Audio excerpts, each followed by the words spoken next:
Hi guys, it's me, Joseph Cena again, and for this video that's dedicated to the month of holidays, December in 2024, I would like to continue my trend of reviewing two Star Wars movies for, in celebration of Disney and the Star Wars franchise and everything else.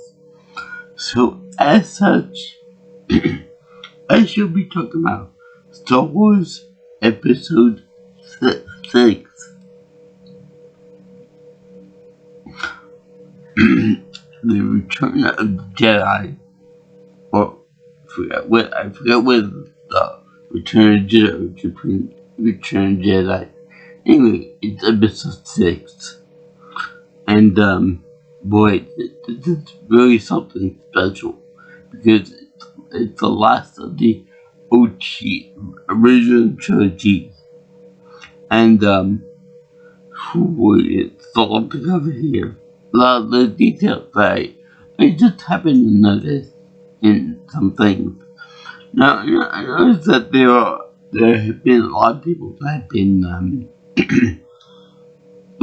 watching my little short less than 10-second video on when I covered the little mistake from the production era of the very first one that I did, called The New Hope, episode 4, New Hope, in where I showed a lightsaber fail from that copy of the movie, in which the lightsaber came out to be more of a laser pointer, and that they did add the visual effects for the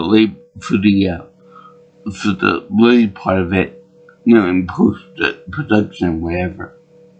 So if you want to see any more of those type of clips, I don't know if I can find any mistakes really, but I can put little itty bitty 10-second or less clips of a certain Star Wars movie if you want me to. So yeah, just put that in the comments below if you want any specifics. Also, this movie's really good, but I would definitely say that I like Empire Strikes Back a little more. But I already discussed those reasons beforehand when I reviewed that movie.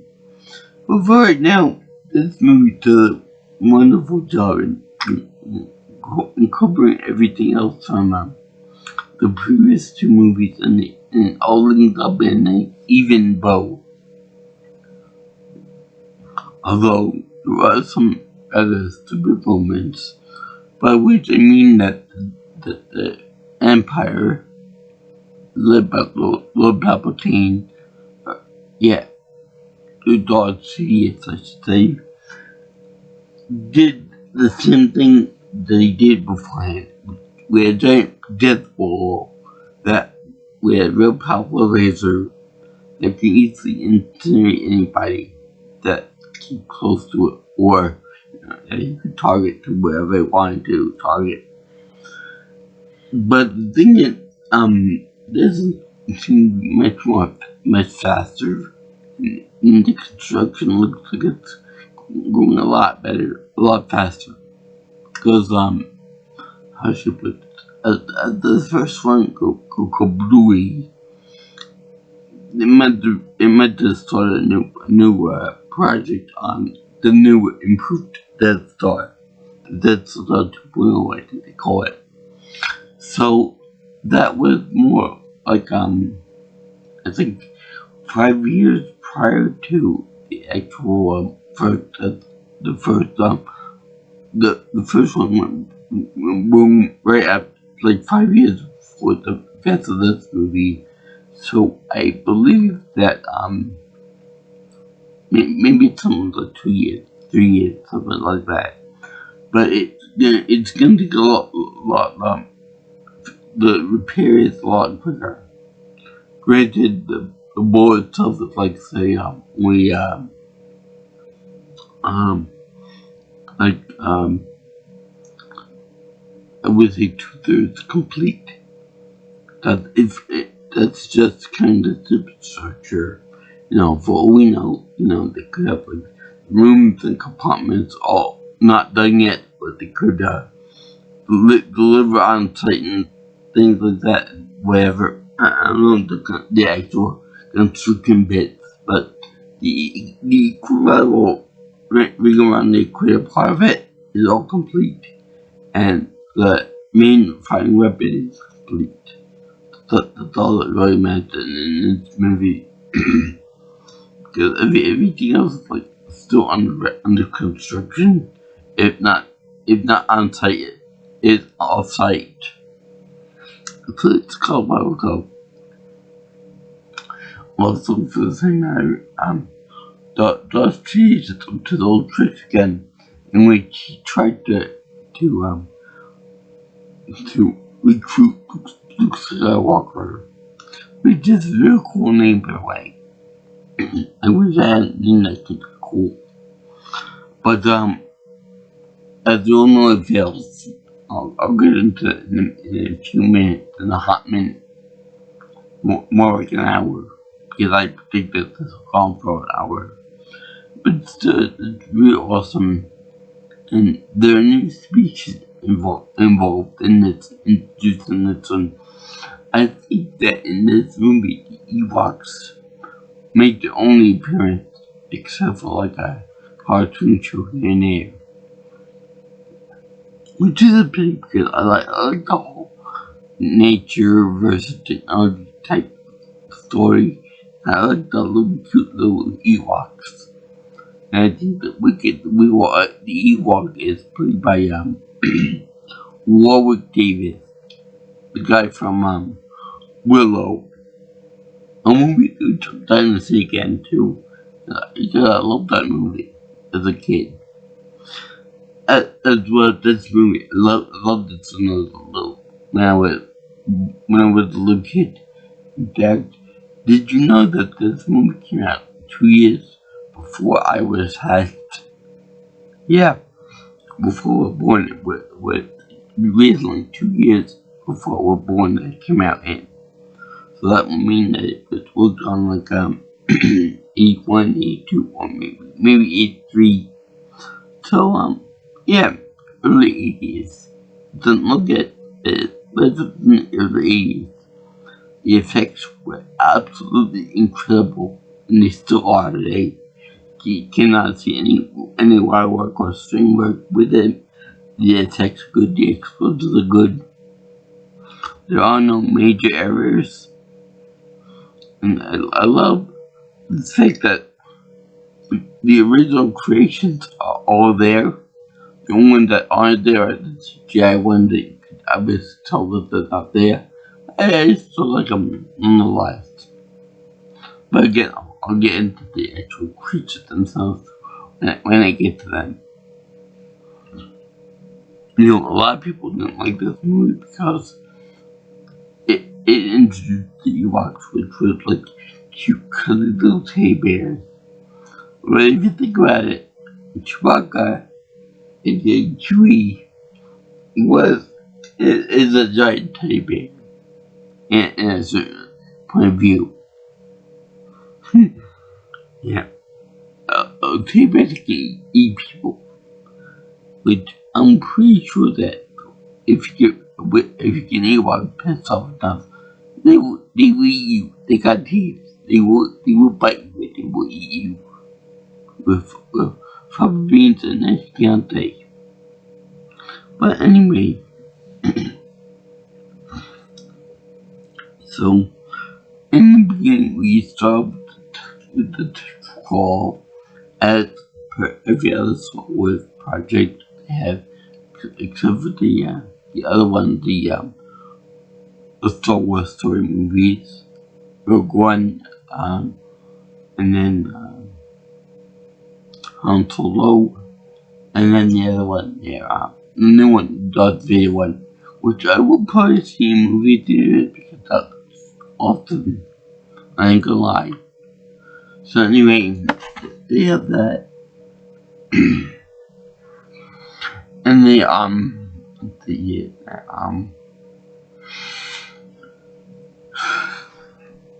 oh boy, there's a lot to cover here.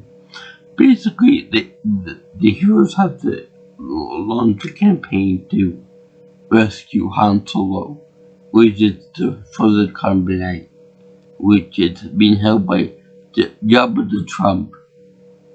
Yeah, I know it's kind of old for the new president like to be made fun of, but hey, the guy's a scumbag, so soon. It's my opinion. If you got a different opinion, go right ahead and say it. But anyway, he's got a palace in Tatooine on the desert world, and he's holding Han Solo in the Carbonite block because he didn't pay debt to him. I mean, whatever, it's space bucks or something. So, anyway, so they try to rescue him. They try to break around with Princess Leia and Lando Calrissian, played by the innominable Carrie Fisher and Lily Williams, respectively. So they try to break around, and they try to break around with those two humans as well as the droid, C-3PO and R2-D2. My mother used to love R2-D2 actually, and I don't care about the C-3PO. I don't care if he ends up becoming a golden glob of the medal. He deserves to die, in my opinion. He's an annoyance nobody is ever gonna get. So anyway, they had them being told to Jabba, and he ends up going for like a translator droid or a protocol droid or something. And he said that the old protocol droid were being disintegrated. Now this is my first point I gotta make with this group, because in the New Hope video, I pointed out that they made a mistake when they said parsec, because parsec is a measure of distance, not time.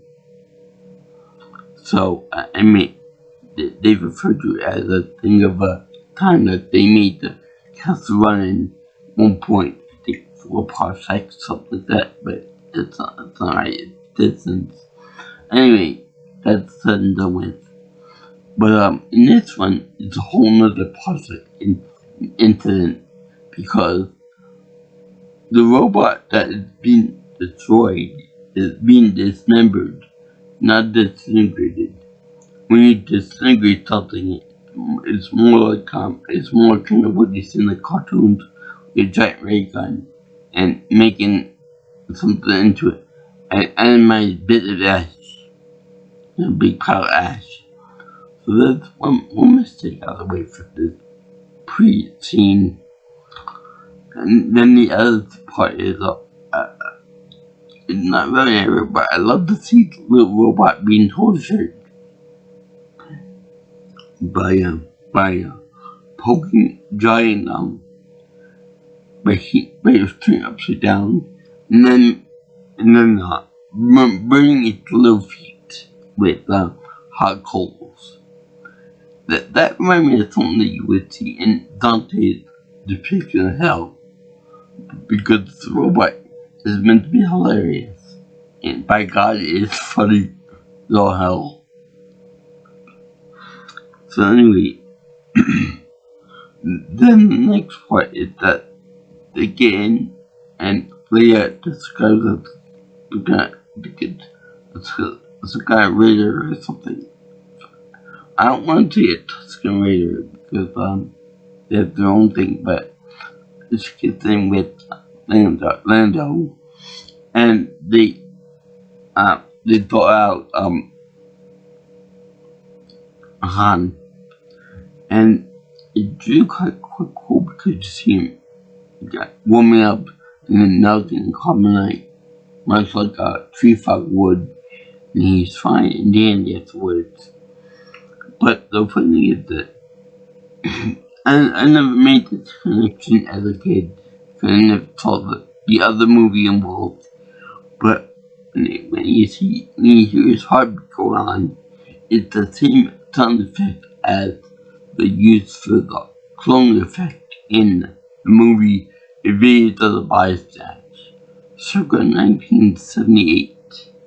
And she said, pum pum, pum pum, pum pum, pum. It's quite funny the way they reuse sound effects. They also have a little sound effect, which is a high-pitched version of the Wilhelm scream.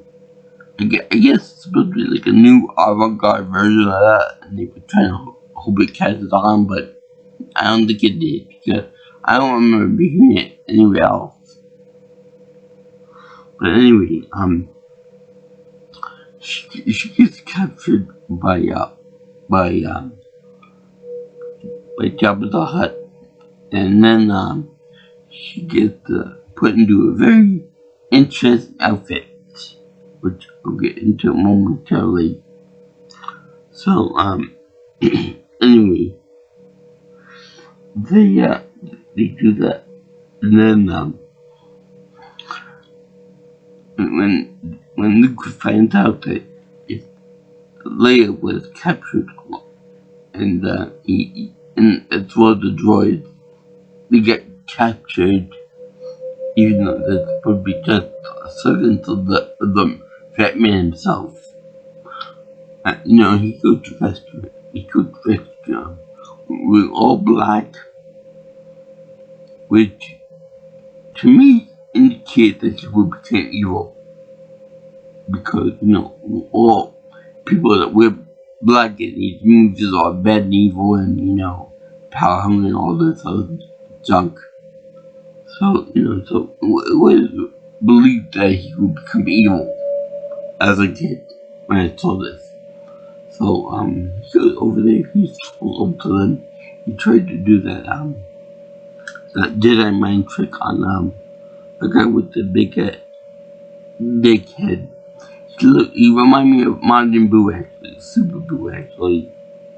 And, with goatee in the system.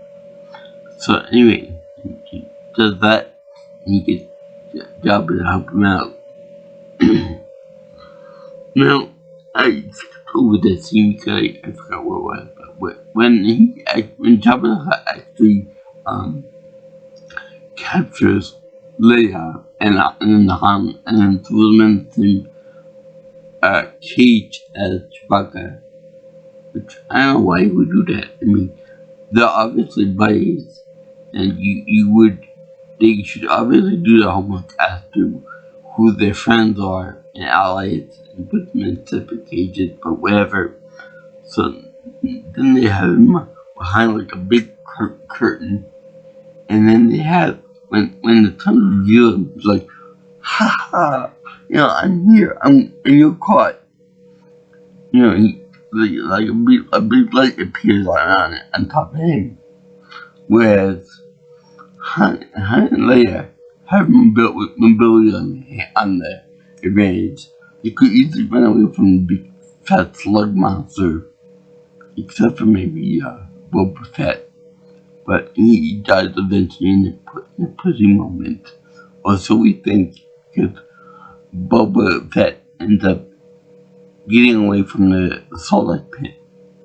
But in any case, that's none of that right now.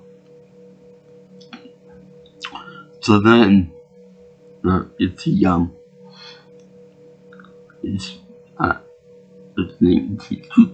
Luke coming up to Jabba and saying in a very badass way, like, I know that it looks like you won, but hear me out. I'm gonna win this, and you're gonna let my friends go. And nice, no problems.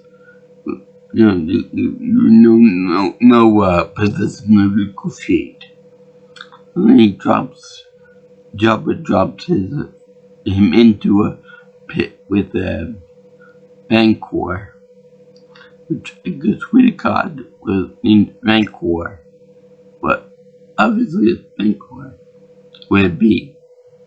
So this thing is dangerous because it's a wild beast, like 10 feet tall at least, and it eats people.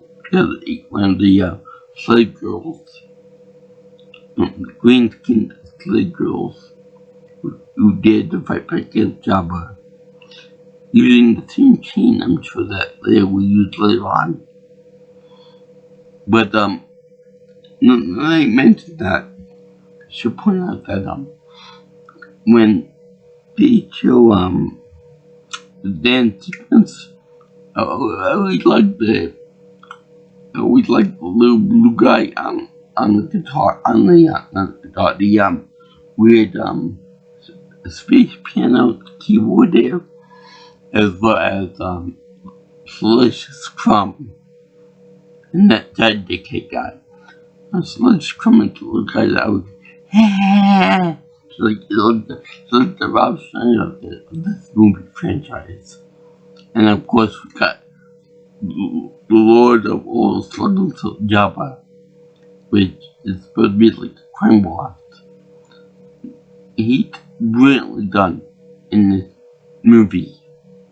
I mean, absolutely gorgeously done. The effect is great. He even talks like Trump too.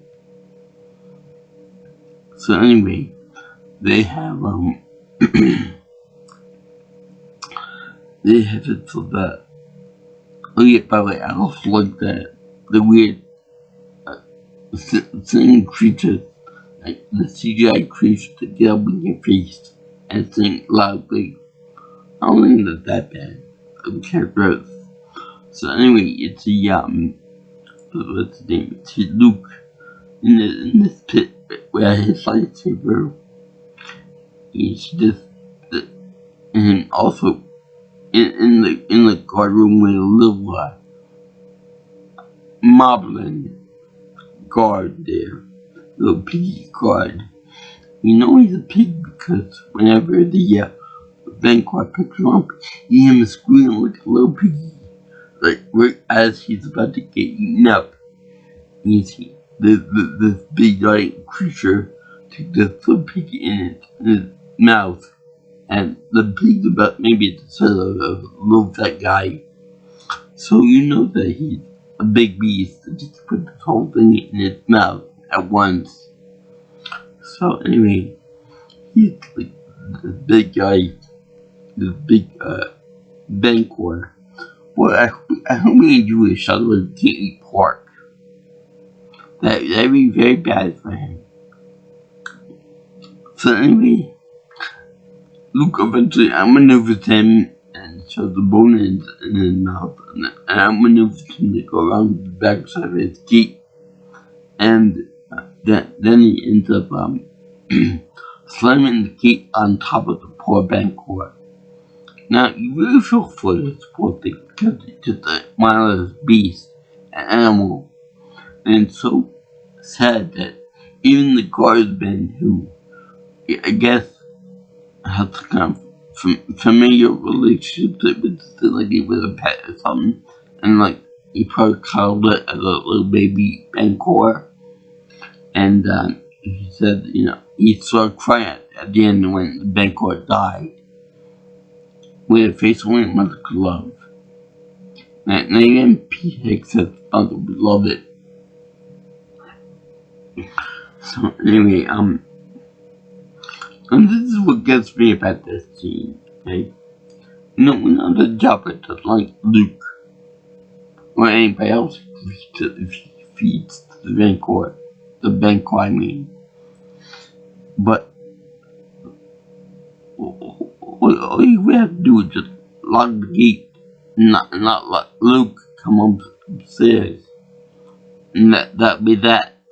But no, he gotta try to make it more ceremonial by feeding him to his giant saw-like thingy. You know, little trouble horrors R2 in the sand, where it's rough and coarse, and the sand gets everywhere.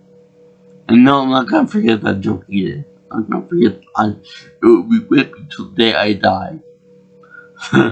So, I mean, they do this.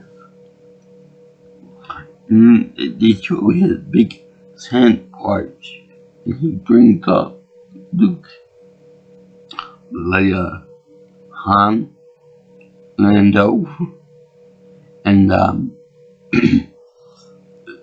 droid C-3PO and the little trash can R2-D2, my personal favorite robot in the whole bunch.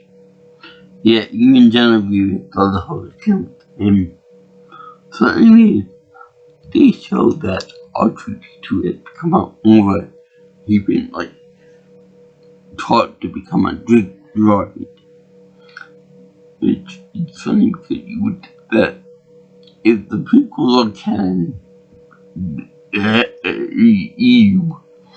you would think that if they were canon, he would be able to fly in the air with the little jet boosters on the head. But no, he doesn't have that. That stuff wasn't invented yet, apparently. Which I don't mind that whatsoever. I mean, I will fly him, but not. So anyway, the Jabba, I know you're gonna win this, but you can't win. Surrender now, or death will come to you. And then you go, ha ha ha, and then he talks like Jabba and stuff, and he makes all kinds of gibberish noises and things.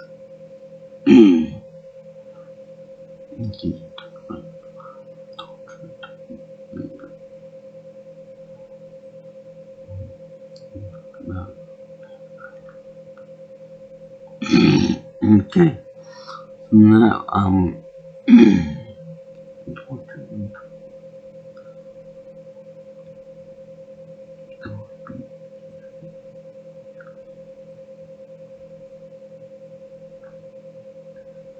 okay, now the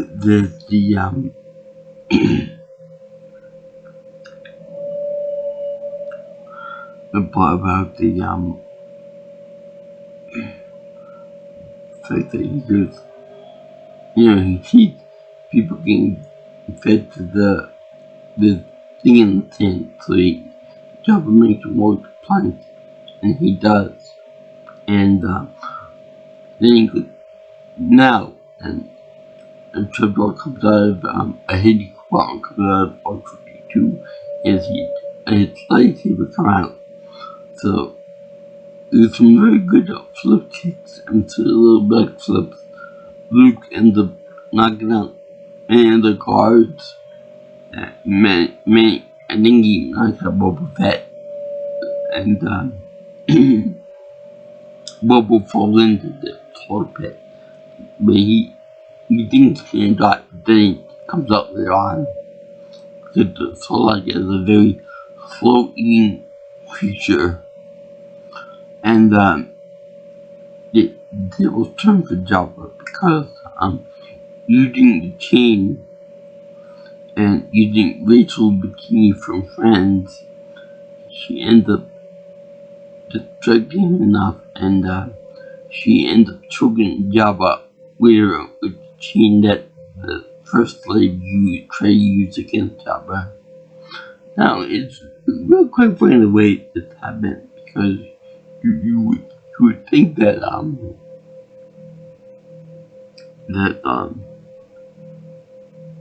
that Jabba would be too fast for a sort of routine to affect him. You would think he'd be like a blob character from Marvel Comics, and that it'd be like that. It'd be too fat to not affect any major organs or the windpipe or whatever, but it does. And the guy ends up choking. Now, this is obviously kind of a feminist statement that the woman can defeat her slave master, which I agree with. No, it would in bad taste for them to put her in a golden bikini, but it was it was very feminine. It was very feminist for her to attack and beat the monster that were in the bikini and the cute little booties too. So anyway, they get defeated. The Becca get torched. The Solo get fed. And then the Caressian gets saved from being a plant food. And then they start to form a more proper resistance. And let me see if I still have it somewhere. I have a symbol for that. Just 1 second.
Sorry, I couldn't find it.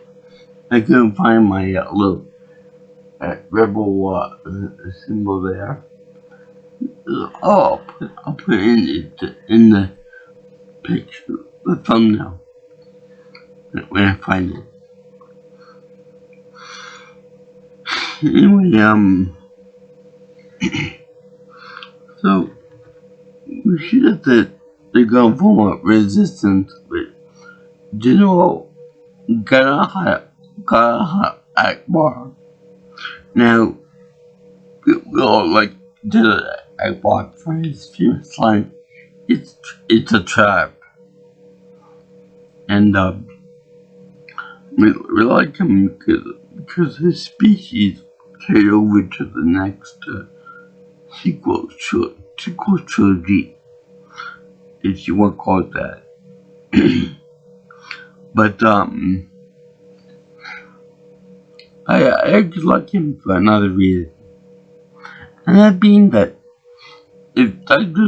Zoidberg were put into real life, he would look almost exactly like General Admiral Akbar, at least in the head design alone. Maybe not the mouth or the eyes, but the head shape would be the same. So, please, for God's sakes, make make Admiral Zilber a reality, please. For all things secret. So, they find out that using an archaic 80s map system, they use the graphics to describe the where the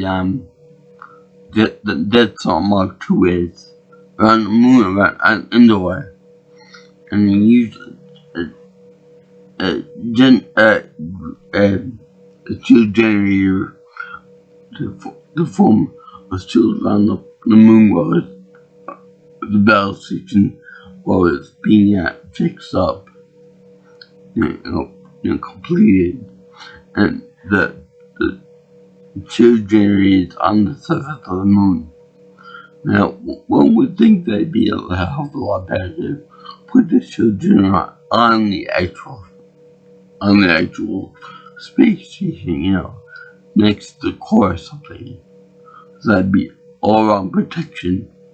Because right now it's kind of vulnerable being on a planet being guarded by AT. Oh shit, I can't think of it. I always get confused between AT-ATs and ATSCs, but the chicken worker thing.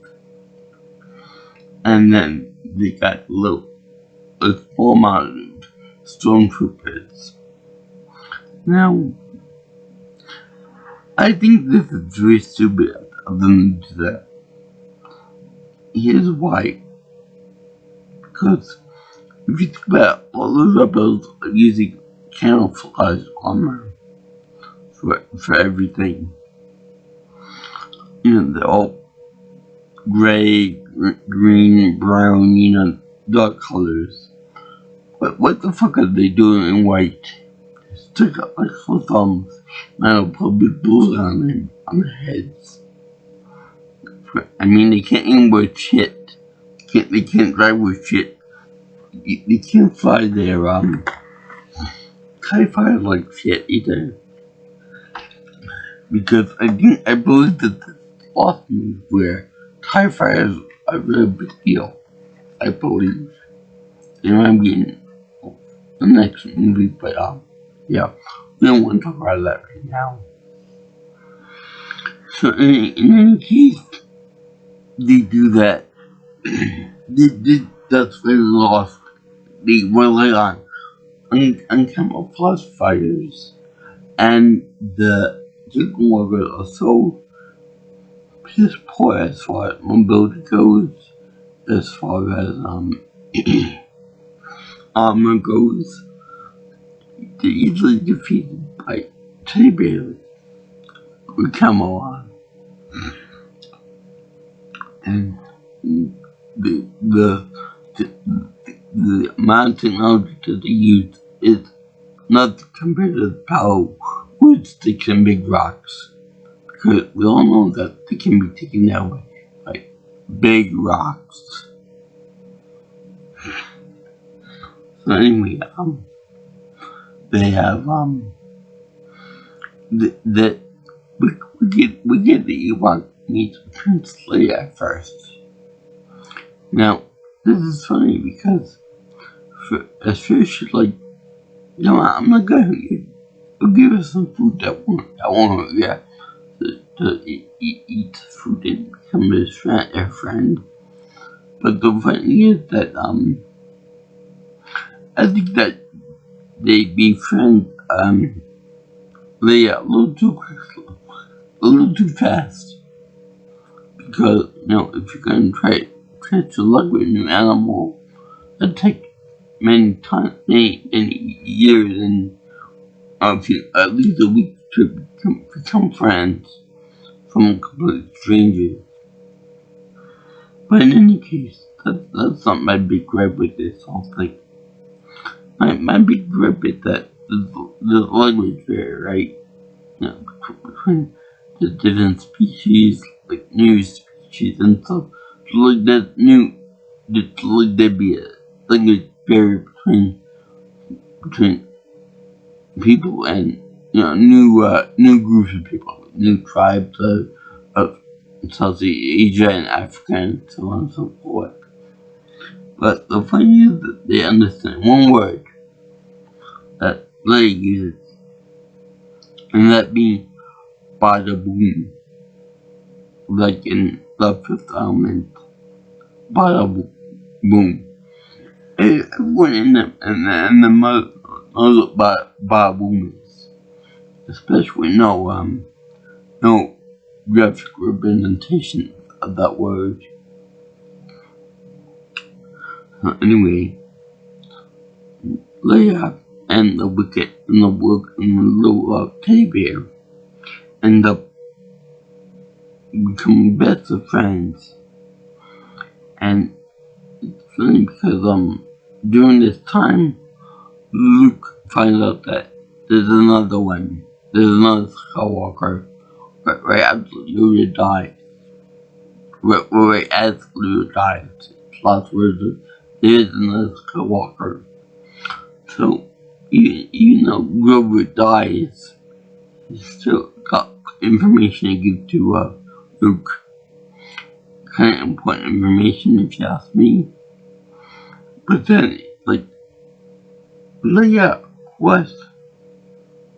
Oh my god, I kissed my sister. I kissed her like I was kissing any other woman. Shit. I could just picture Jojo saying, that was your sister, dude. And then the poet eats into her, plunges out his mouth with a clit, even though we all know that plunger would be saturated with germs and shit. Literally shit. So it's like, I kissed my sister. I liked it. She's a good kisser. I will admit that she's a good kisser. So when Han finds out that she loves him, but as a brother, it's like, so I can't get with that. I can't hit that. Yay for me. Tonight will be accomplished indeed. So anyway, you see, even though Yoda is dying, about to go sleep for good and disappear with everything, he's still a little wise ass because when Luke says something about him being old and frail, he says, when you turn 900, look how good looking you are too. That's fun. That's a good line. For me and other people that are aged in and whatnot, you don't have to worry about that. We can look young. I'm like Keanu Reeves in that regard. We're gonna be young even when I turn like 60 or 70 years old. So in any case, they show Yoda, which is very sad for the most people. I didn't care. I didn't care if the old mentor died. I wish I didn't. I didn't have any. I didn't shed any tears for him because it's a movie about aliens and the Force and all this stuff. So you can't win with the Force. Elon was him as the Force ghost moment, and again, and Obi-Wan, and of course Yoda makes 3. So later on we see Baby Yoda in one of the little TV shows. But let's take those there.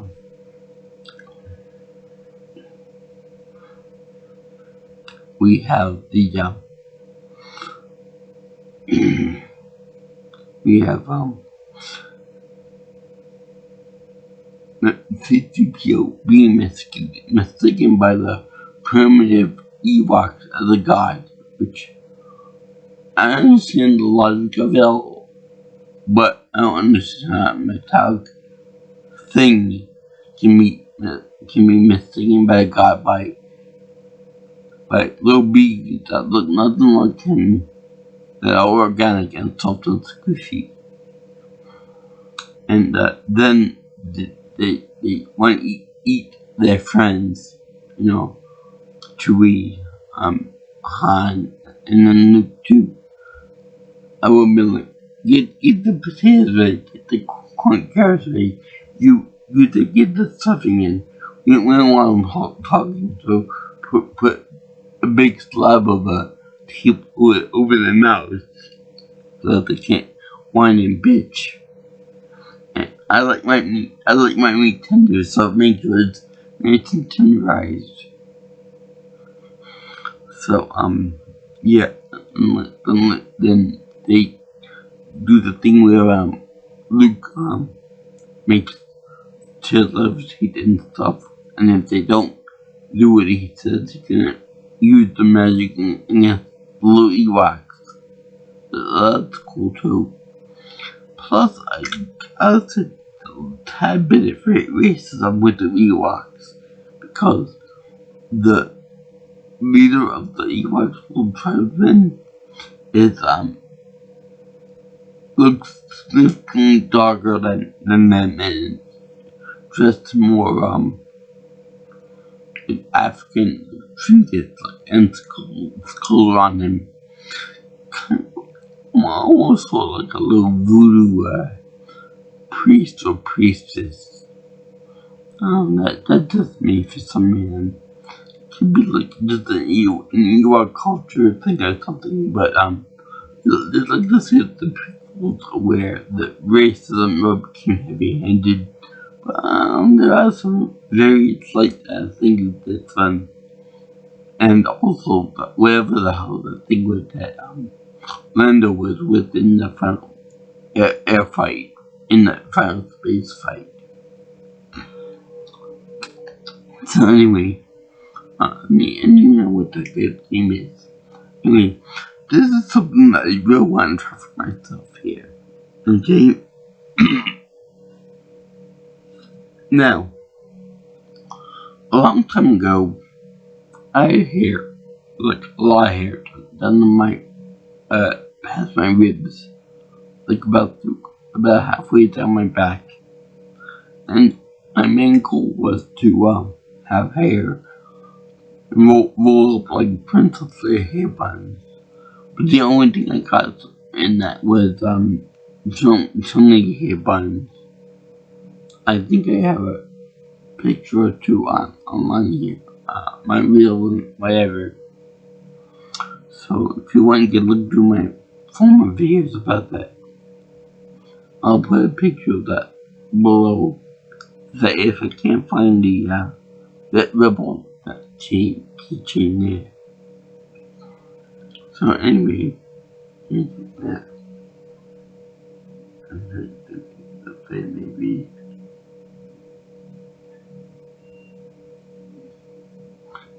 Anyway, there was the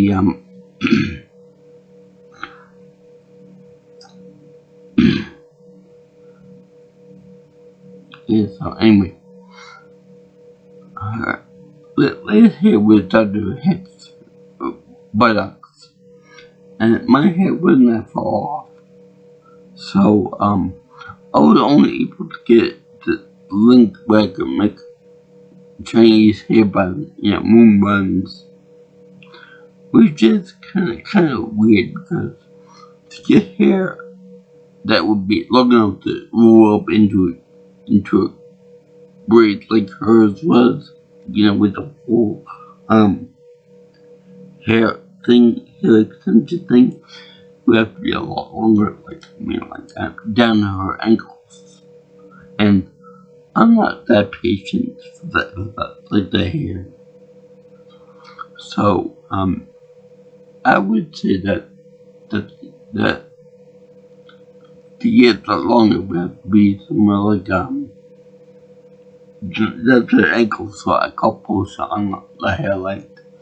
I know there's probably a hairpiece or something customized, but yeah, but that's kind of proof that I proved it.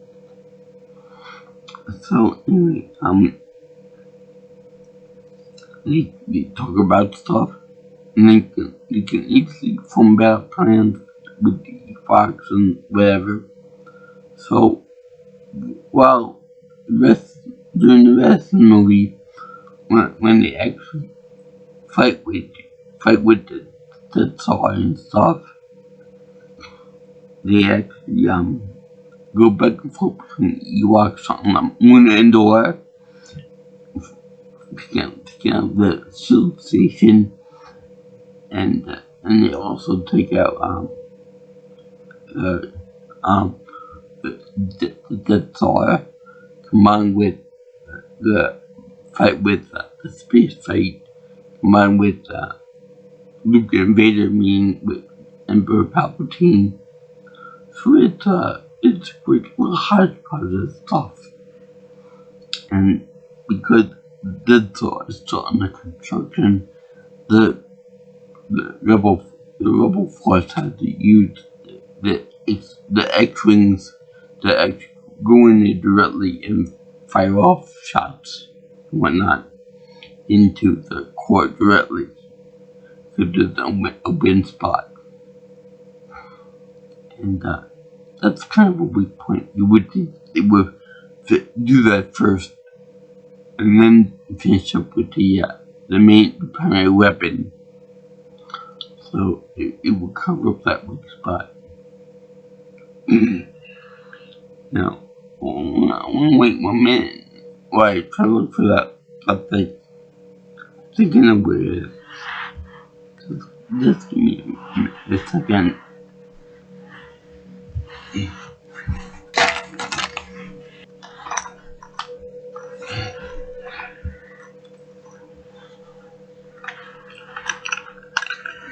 So it took long, but I finally found it.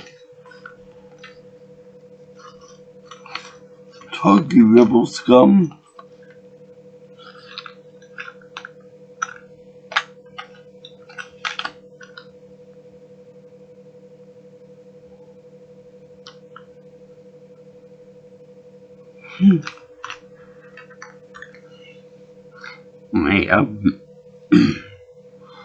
I love the way they portrayed the spirit bikes as being real fast and stuff, and the Ewoks, when they use it, they just know what they're doing first.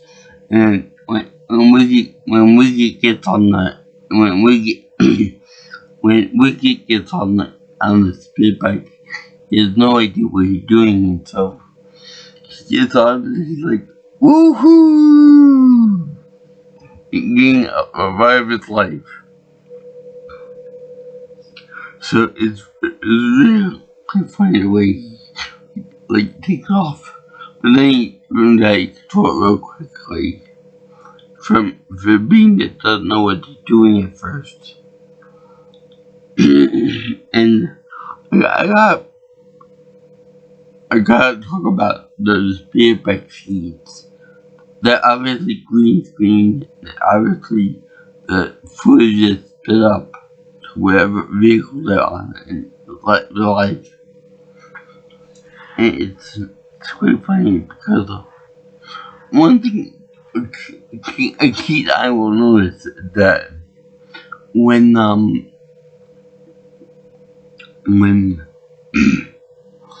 you see the footage of it going forward, when people are on the spirit bikes in real life, when they're really on there, and and the humans on it, at least, Luke and Leia, they're like, they have a certain scene in front of them, but when they pass by and they show behind them, the foliage going in front of them and stuff, and then behind them and stuff, the scenes don't match. So what they did that on purpose, I felt like, I can't say. But it's real fun to see them go, woo, at the spirit bike takes off with the little Ewok hanging out for dear life. But he's enjoying the ride all the way through. And that's hilarious. So now that I found out about my little buddy here, I'm going to post a picture of myself with the hair buttons to show you guys how few hair my extra hair I have on my head that I can expand them to be like layers. And they make fun of this in the Spaceball movie, which I think that they're making, we're making out Spaceballs 2, which will be interesting. Not a lot to go see. So, yeah. There was that. And then there was part about, what do you call it,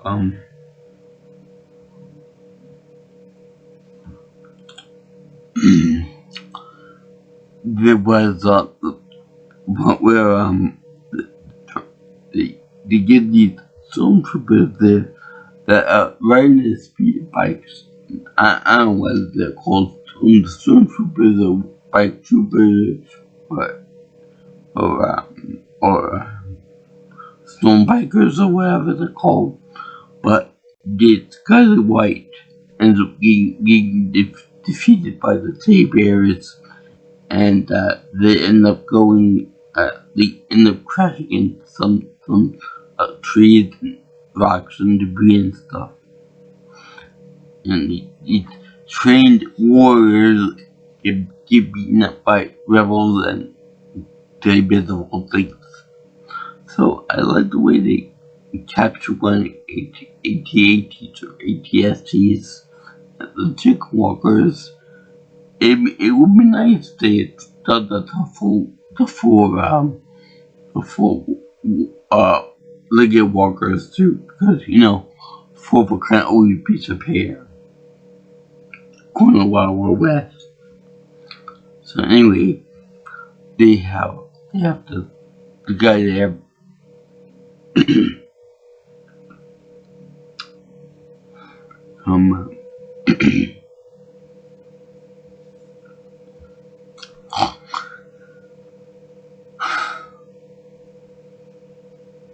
They capture one of them, but it's funny because they never actually show how they would designate them from any other stormtrooper variant. They're not like a white smoke around the cockpit or whatever, so the rebels could shoot them, or the other TIE bears could shoot them, and therefore destroy them and destroy beloved comes with Chewie and Wicket. So they don't get that, and they manage to shoot bad guys with the chicken walker. And I love the way the chicken walker is smashed by 2 tree trunks, very primitive, and taking advantage of the imbalance of the water by using bit more big rocks to kill them, because it makes them go over. That's very great. But then they end up blowing up the suit generator, therefore making the rebel assault on the Death Star 2 Mark II work out perfectly. were just swimmingly.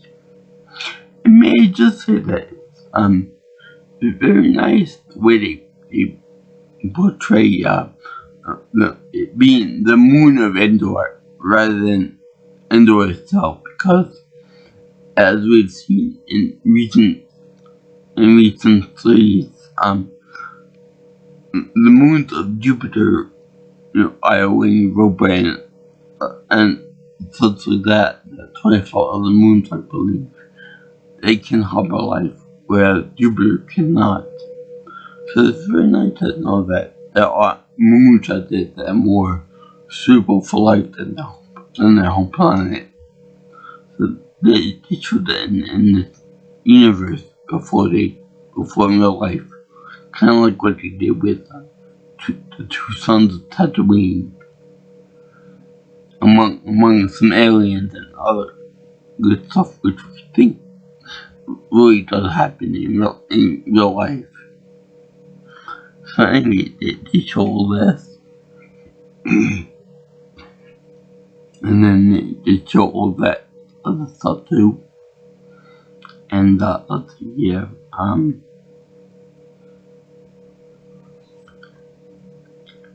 they blow up the Death Star generator, the shield generator. They end up transitioning to to the base inside the Death Star, with, of course, everything is still under construction. Outside the main air control roundabout is fine. The primary weapon is completed in test, shooting like a rapid fire version of the Death Star. But that the next most important thing was the throne room to Emperor Palpatine. He had to have that completed, or else nothing else will happen. Nothing else can be completed until my chairman, big fuzzy recliner chair, was all set up for the attack and stuff. I had to watch all the rebels be destroyed and father and son duking it out with each other. I had to have my happy chair. Which, by the way, it's also a part of the Japanese toilet bowl, which guarantees you happy poop time. So anyway, they show Vader and Luke before they go into the death chamber, if you will, where he talks to his father, and he tried to turn him into a good guy, good two shoes, and vice versa. He tried to turn him into a bad guy. He tried to turn Luke into a bad guy. I'm sure the conversation is this was a movie, and dialogue wasn't so scripted.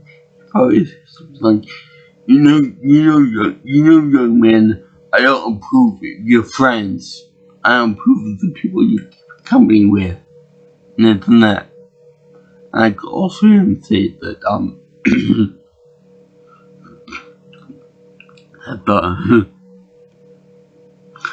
I was trying to rock your look when I was young too.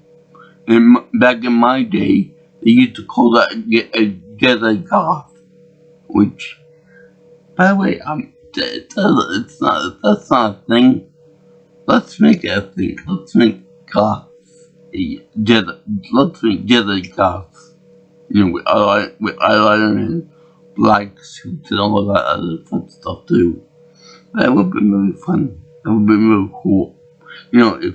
If the Japanese can make gothical leaders, I think we can have this one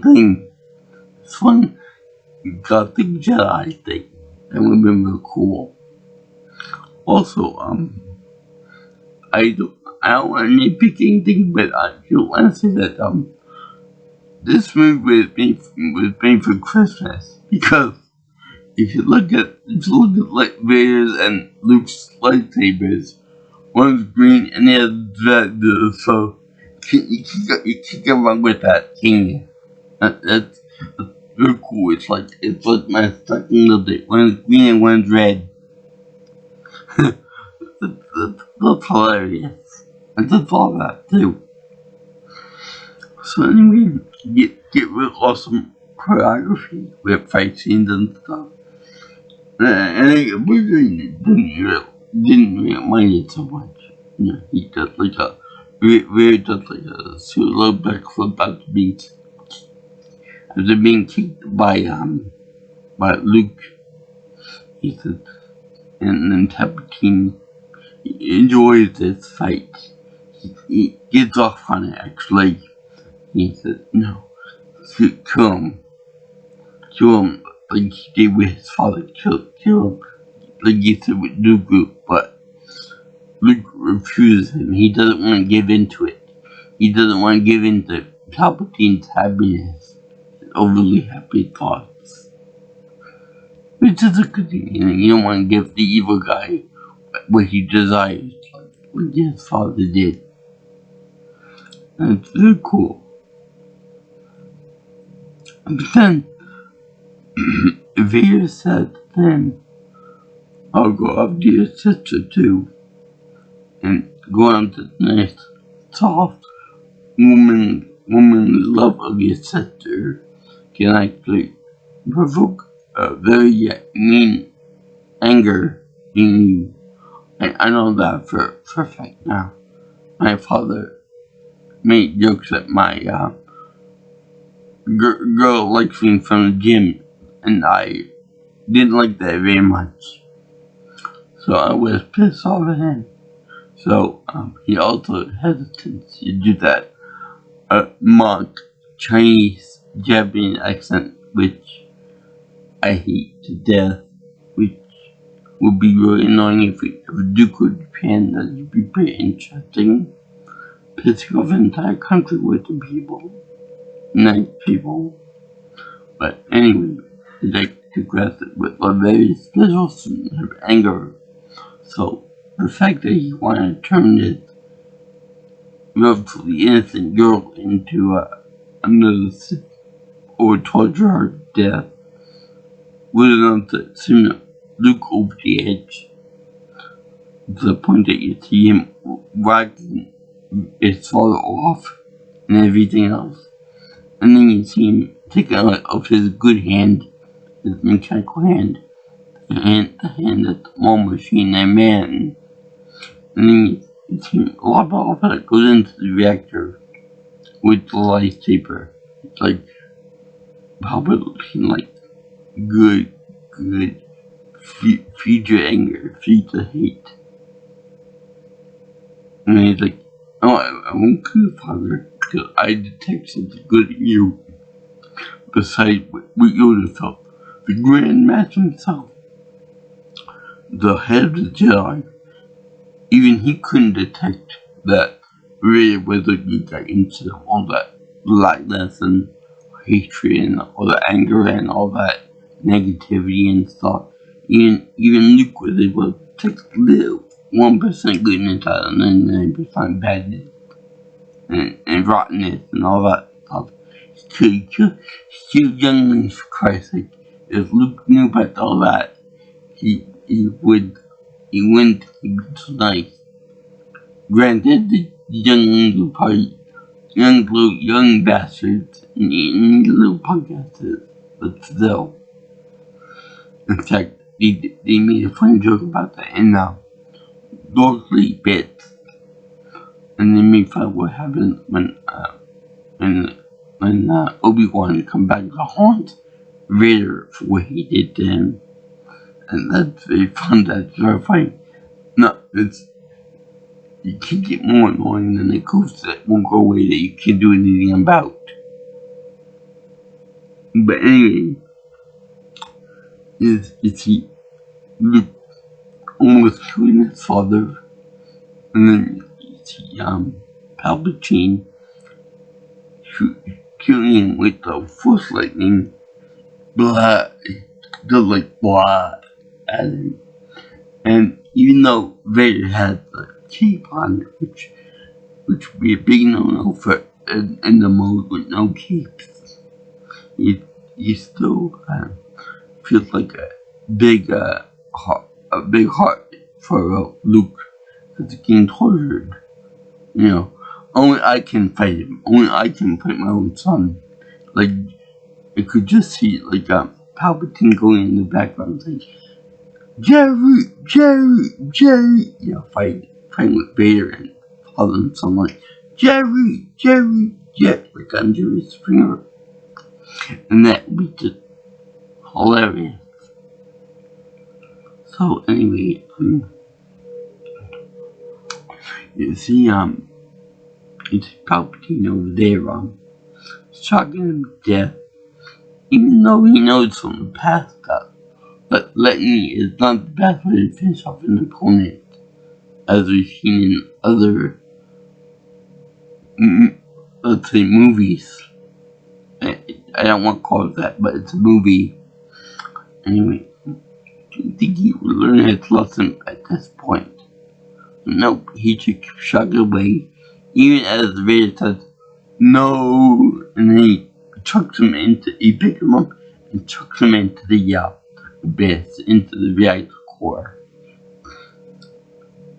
Now, we're also told that, when he does this, he shocks Vader's electrical system, which is one of the reasons why Vader didn't rise up against him in the first place, because Vader would have the power to do so. You know, he would have the power to, and Palpatine, only Palpatine used his lightning attacks as a supreme advantage against Vader's susceptible electronic systems, and we see why in a minute, because basically Vader goes into like, you know, that tripod system of his, to being like,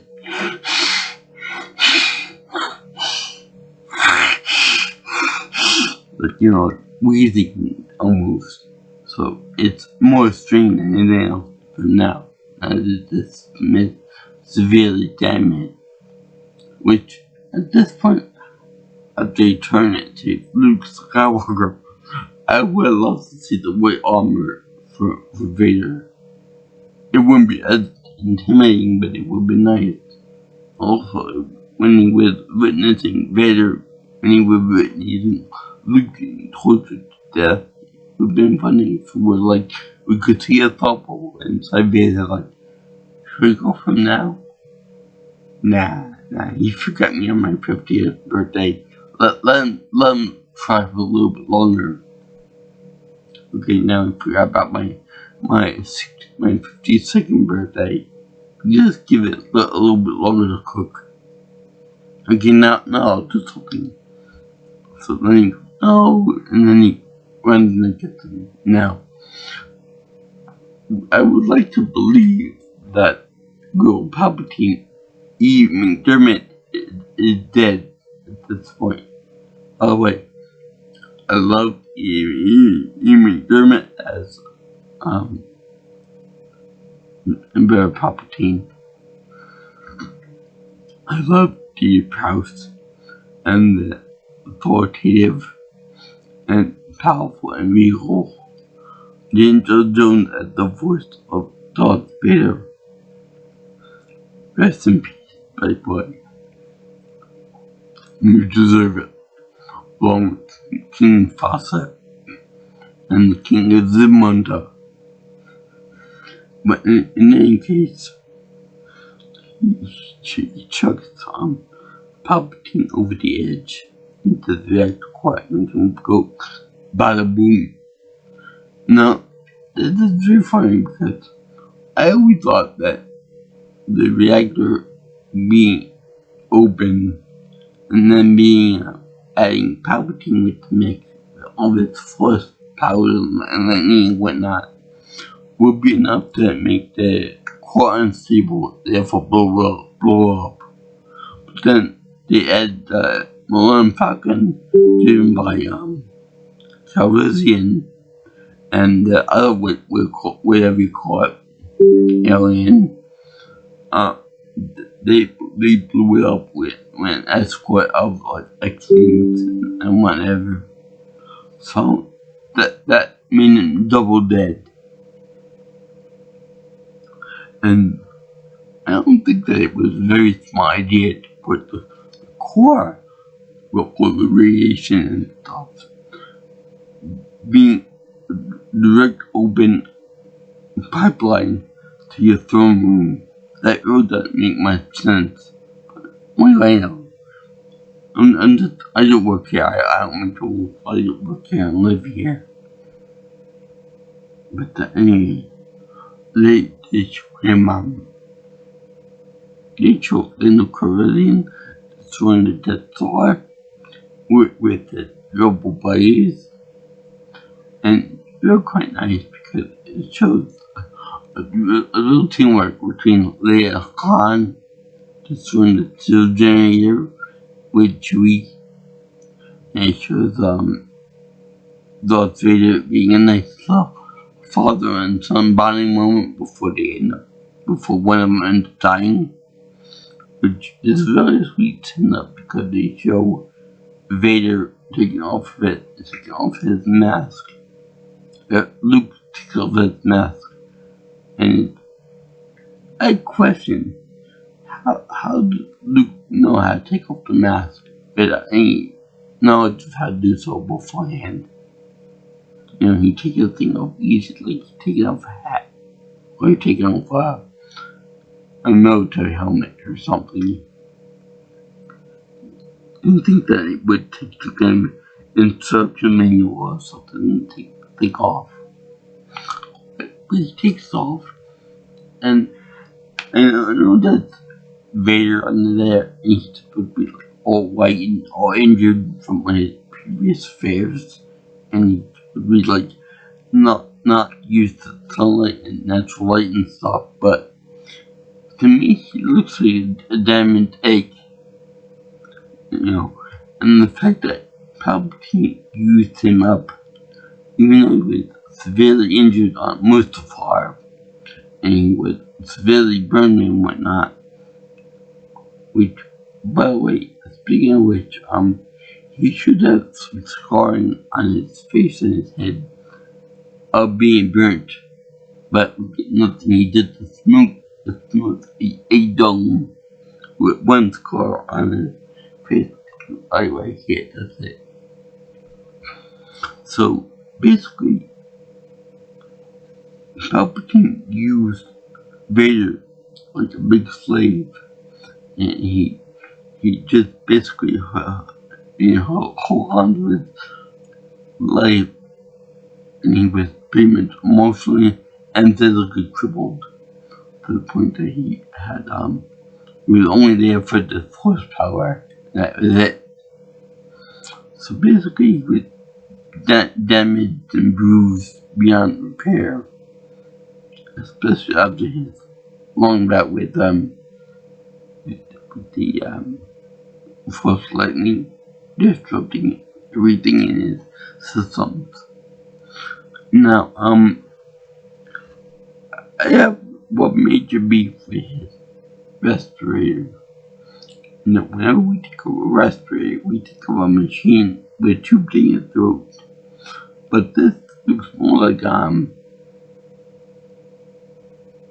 a mounted accordion, to me at least, a mouthpiece. So that's kind of funny to me. In fact, you see him trying to tell Luke to go away and stuff. Want to save your father, but you already did, son. That's really touching right here in the feels, in the heart. So then they show him I guess taking the body onto a wing ship, and they fly out right as the Death Star blows up. It's just a very nice thing. Then they show him having like a funeral pyre for Lord Vader, which is Dutch for father, I believe. Dutch or German. And they show him seeing his own father in his own suit. You would think that you would think Luke would try to get rid of the ugly suit and try to fight the man. If you just hear the Ewok saying, "I want the gizzard. I'll take the brain. I'll take his wishbone." So he's cooked. Which is funny because in the Force Awakens they had to have representation of Vader, so they had to have the mask right there, the headgear of Vader, both pieces, or we see the two separate pieces. So they had to have this pathetic thing that Kylo Ren pretty much worshipped as a god, and that was really funny to me for some reason or another.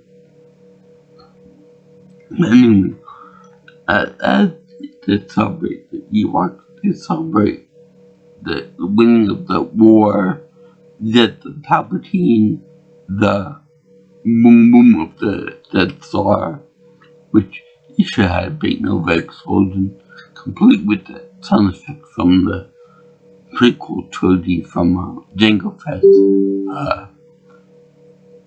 space miner bomb, that pang thing. That would have been nice, but that wasn't invented yet, so I guess it was okay then. Although technically it was because the prequel came out before the original trilogy, so I'm just messing with my own mind. So anyway, they celebrate that. Everyone dancing and singing R2-D2 to get doing the robot, along with C-3PO. Chewbacca's looking at every Ewok like he's hungry. And and the Ewok are getting up, dancing and getting along with each other. Almost like they're about to have an orgy. I mean, really, they're in the mood. So anyway, Leia and Han like, let's get busy. I even said that when Leia pulled out her gun, the blast one of the stormtroopers, she says, "I love you," and she says, "I know." Just like a mirror of what happened in the first movie in the trilogy. But I love you. I know. But Han, I'm sorry, that was Empire. But anyway, I always thought of the Return Jedi to be kind of like, almost like, when the Millennium Falcon and A New Hope comes down and blasts Vader, and it's kind of crazy like that. I would picture the Return of the Jedi to be like that.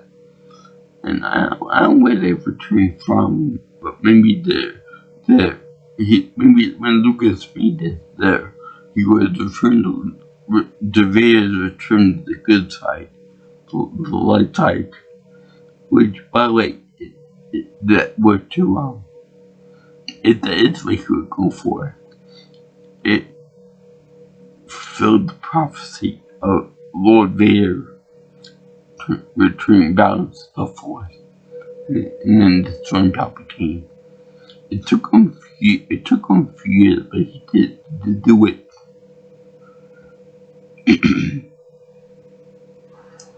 But this movie was a treat. This movie was a real treat, a real good movie. And then at towards get the Imperial March of the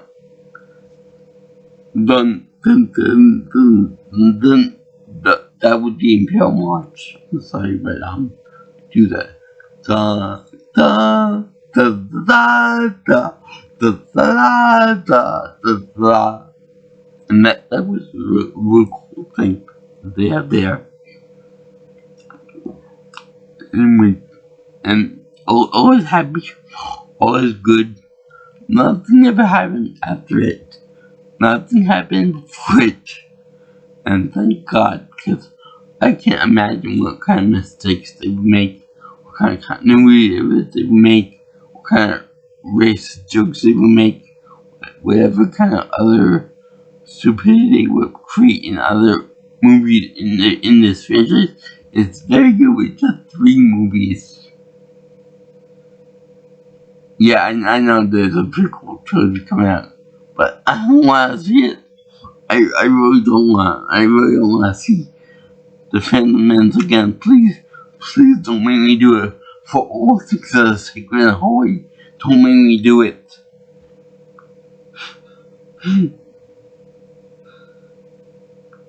Not even Ewok Orgy can make me watch that movie again. Please don't make me do it.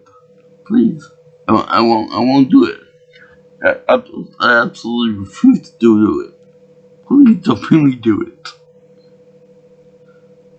Okay, because it's the holiday season, I will watch Star Wars Episode 1, The Phantom Pain, again, with not 1, not 2, but 3 different types of, different brands of racism.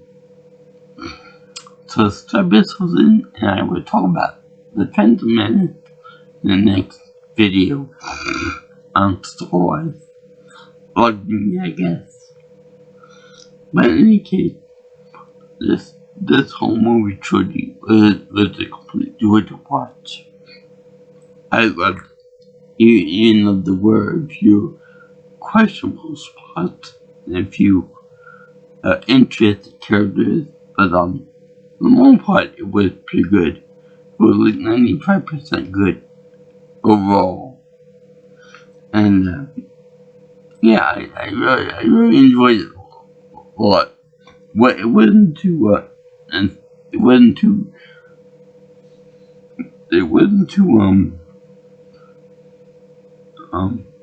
reliant on nostalgia, because this was it. There was no real nostalgia.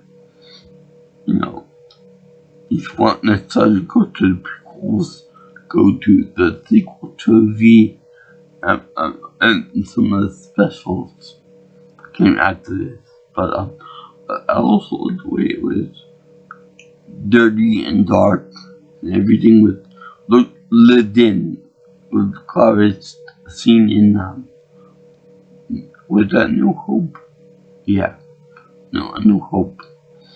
And I liked the way it was lived in, and it was mostly practical effects.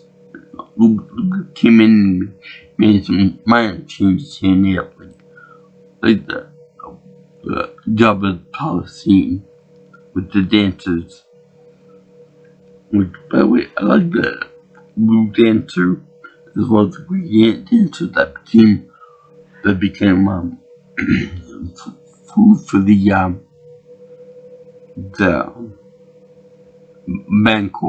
Bancor chow. And you hear screaming and all that. All wonderful. So I liked her, I liked them. I'm pretty sure that she was non-Caucasian, the actress. But whatever.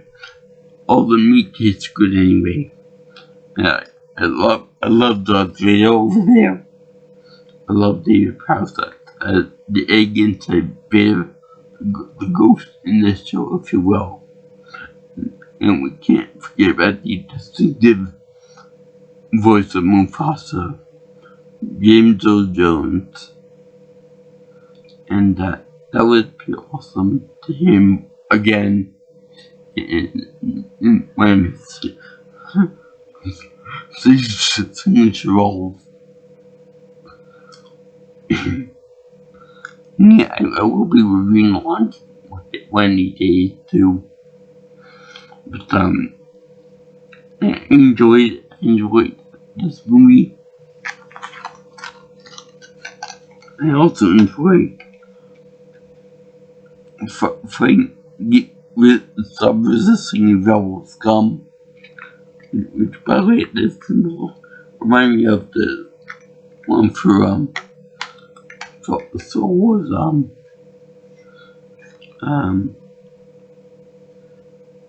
Rogue Squadron, which I have to N64. Let me see. I can't paint it. But I'll play that for you guys eventually. And to get good. But yeah, I definitely enjoyed the trilogy. Empire is still my favorite movie of all time in the Star Wars universe. And as such, I did this for December of 2024. And as I give all three movies my happy face seal of approval.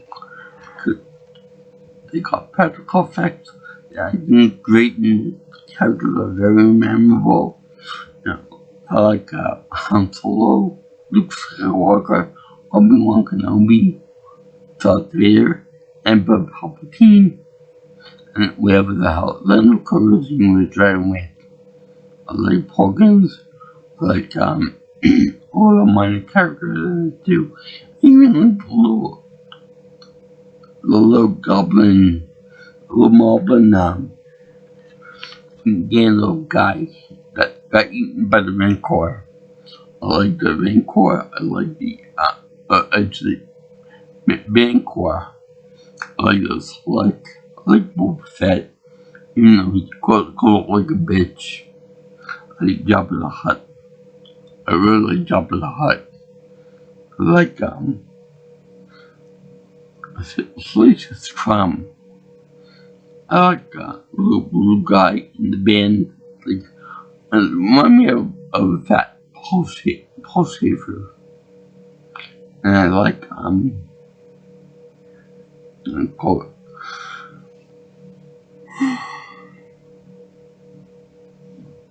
I like the story where the story gets from biblical inspiration, science fiction inspiration, all the other inspiration all combined in one big saga. Like love Rachel Key. Yeah, I know that's a Star Wars thing first, but I like it better on Jennifer Aniston. So there. But I like the empowerment of choking Jabba the Hutt with a big chain. The same chain that we used to enslave Leia. I just love this whole movie and this whole franchise. The action was really good, and it went to pretty good. The lightsaber fights were pretty good. The raw emotion was very good at the end. I like to think that if Luke and Vader teamed up, they would kill Emperor Palpatine. Now, there is an idea that there's a rule too when it comes to Sith, and that being that a master can only have one apprentice. So what was Palpatine gonna do if Luke did go to the dark side? Would he just take on two apprentices, which could easily overthrow him, or just kill Vader outright and take the more powerful Luke? Also, I want to ask this question of you guys. Who is more powerful? Luke at his maximum, or Vader without all the enhancements before it got burned and destroyed half his body? Who be more powerful? Luke or Anakin as maximum? Same age. around 20 years old. That would have been a very fine battle indeed. You know, with no attachments, no emotional attachment to anybody. Just those two fighting out to did that. That would have been fun. That would have been a real fun fight. Yeah. Yeah, I give this movie and trilogy two thumbs way up. So, I'm gonna get what you guys think of this movie, The Return to Jedi. And also, if you guys like what you see here and you want to see more of my videos and such, you can always like, comment, share, and subscribe to my channel. And also, and share my videos too. And you can also, contact me for any future suggestions for content or call me or text me at 631-707-3707. And you can follow me on Twitter or X if you prefer at PMiltonPro. Also, you can get me on my email at JJ's viewing channel at gmail.com. Or, yeah, well, I would like to do all you Star Wars fans. May the Force be with you. And live long and prosper. I can't do the thing, so you gotta just bear with me on that. So, yeah. Peace out, my little Jedi and Sith. And, aloha. I'll see you in the next video of the Golden Kaiser Instant Land. See ya.